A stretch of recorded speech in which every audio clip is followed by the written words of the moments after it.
Foi uma tarde de zero inspiração do time da Ponte, meus amigos da Bandeirantes, meu queridíssimo Edu Pinheiro. Ponte não jogou nada. Na verdade, o Alberto armou o time do jeito que a gente imaginava que ele fosse armar. Com 3 zagueiros, fazendo uma linha de 5, com 2 volantes marcadores, Lucas Cândido e Dudu. O Elvis ali tentando fazer uma espécie de falso 9, com o Jean Dias e Everton Brito à frente. Esses dois voltando, fazendo a recomposição pelas beiradas quando a Ponte não tinha posse de bola. É um esquema que não proporciona um jogo bonito, que não proporciona um jogo de um desempenho apreciável, mas que tem sido um jogo de resultados e que remeteu a Ponte a um percentual de aproveitamento até antes do jogo de hoje de 86% nos jogos fora. Eu chamava a atenção de uma maneira bastante enfática antes do jogo de que esse esquema é bom desde que não tome um gol no começo, porque se tomar desmonta tudo.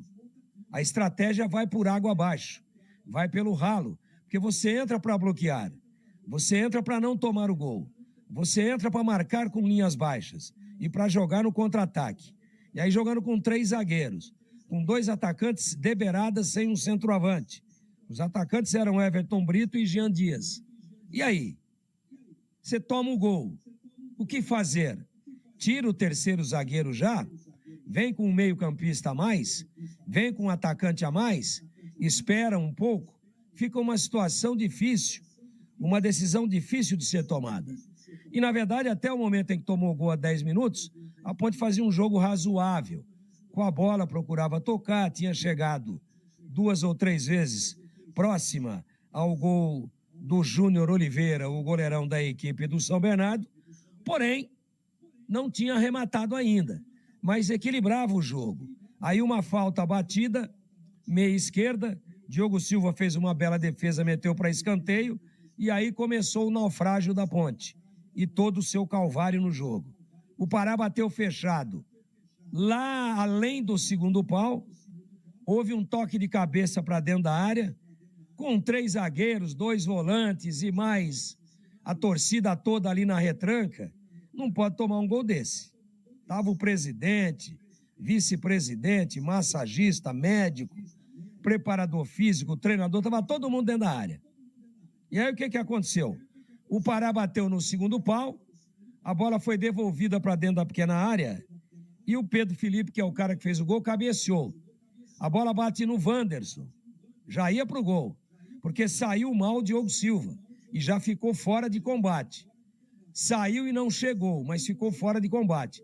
Não tocou na bola, em compensação não se posicionou para fazer a defesa. Na cabeçada do Pedro Felipe, ela bate exatamente no Wanderson e volta para quem? Para o mesmo Pedro Felipe, que aí chuta e faz o gol. Ninguém para calçar, todo mundo enfiado praticamente dentro do gol.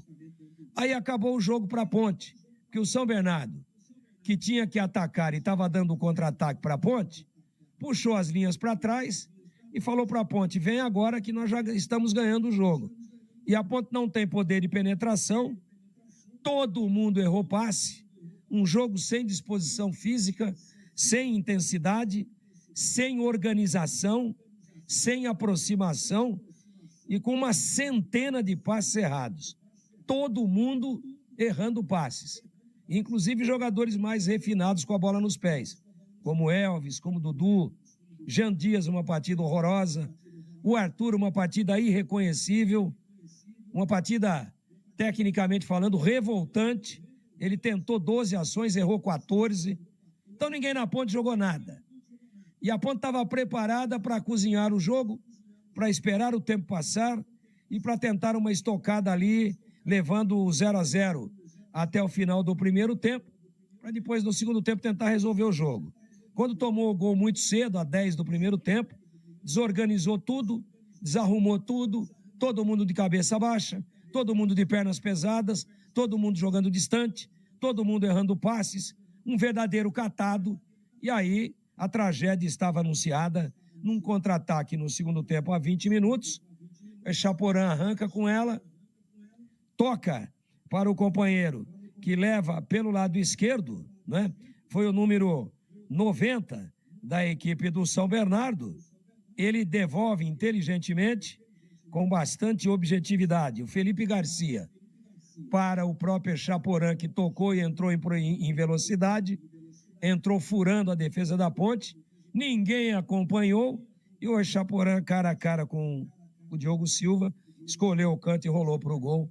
Para mim, um placar absolutamente correto, 2-0 para o São Bernardo, numa das piores partidas da Ponte na competição até agora.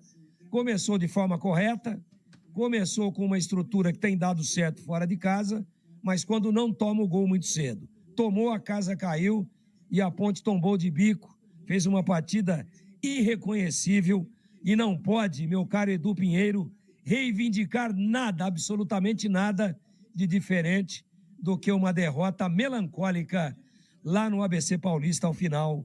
2 para o São Bernardo, 0 para a Ponte. Edu Pinheiro.